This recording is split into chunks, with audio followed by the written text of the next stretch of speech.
সূর্যের ছায়ায় সময় মাপা। হাজার হাজার বছর আগে মানুষ সময় বুঝত সূর্যের আলো আর ছায়া দেখে। যখন সূর্য ওঠে তখন সকাল, যখন ছায়া দীর্ঘ হয় তখন বিকেল।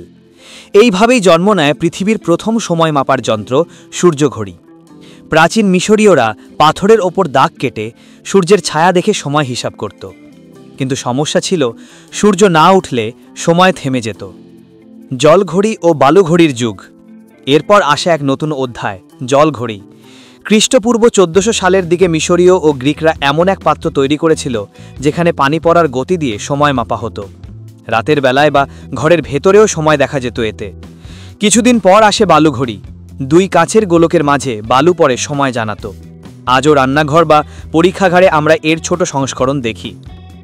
যান্ত্রিক ঘড়ির জন্ম। সময় মাপার যাত্রা আরও এগোয় মধ্যযুগের ইউরোপে। 1300 শতক দিতে বিজ্ঞানীরা তৈরি করেন প্রথম যান্ত্রিক ঘড়ি। এগুলো চালিত হতো গিয়ার ও স্প্রিংয়ের মাধ্যমে।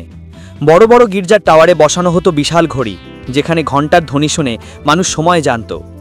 এই সময় থেকেই সময় মানে শৃঙ্খলা ধারণাটা সমাজে ছড়িয়ে পড়ে। রাজাদের অলঙ্কার, হাত ঘড়ির যুগ। 1600 শতকে আসে এক নতুন অধ্যায়, হাত ঘড়ির জন্ম। প্রথমে এগুলো ছিল রাজা রানীদের অলঙ্কার স্বরূপ, যেখানে সোনার কাঠামো আর হীরের নকশা শোভা পেত। সময় দেখার চেয়ে সৌন্দর্য দেখাতেই এর ব্যবহার বেশি ছিল। তখন ঘড়ি ছিল অভিজাতদের প্রতীক, ক্ষমতা ও সম্মানের চিহ্ন। যুদ্ধের ময়দানে রিস্ট ওয়াচ। বিংশ শতকের শুরুতে যখন প্রথম বিশ্বযুদ্ধ শুরু হয়, তখন সৈনিকদের জন্য সময় দেখা জরুরি হয়ে ওঠে। তারা পকেট থেকে ঘড়ি বের করে সময় দেখতে পারত না যুদ্ধের উত্তাপে। তখনই তৈরি হয় রিস্ট ওয়াচ, হাতের কবজিতে বাঁধা যায় এমন ঘড়ি। যুদ্ধের শেষে এই রিস্ট ওয়াচ হয়ে যায় সাধারণ মানুষের দৈনন্দিন সঙ্গী। আধুনিক ঘড়ির বিপ্লব। দ্বিতীয় বিশ্বযুদ্ধের পর আসে কোয়ার্টজ প্রযুক্তি, যেখানে ঘড়ির ভেতরে ছোট একটি ক্রিস্টাল নির্ভুলভাবে সময় মাপে। 70-এর দশকে জাপানের সেইকো কোম্পানি বাজারে আনে কোয়ার্টজ ঘড়ি, যা পুরো বিশ্বকে বদলে দেয়।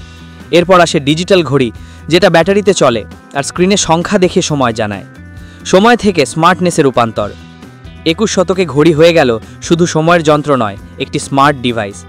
আজকের স্মার্ট ওয়াচ জানায় তোমার হার্টবিট, ঘুম, ক্যালোরি, এমনকি কলও রিসিভ করে। একটা ছোট্ট স্ক্রিনে এখন পুরো পৃথিবী চলে আসে কবজির ওপর। সময়ের সঙ্গে ঘড়িও বদলে গেছে, কিন্তু সময়ের প্রতি মানুষের ভালোবাসা তা আজও একই রকম।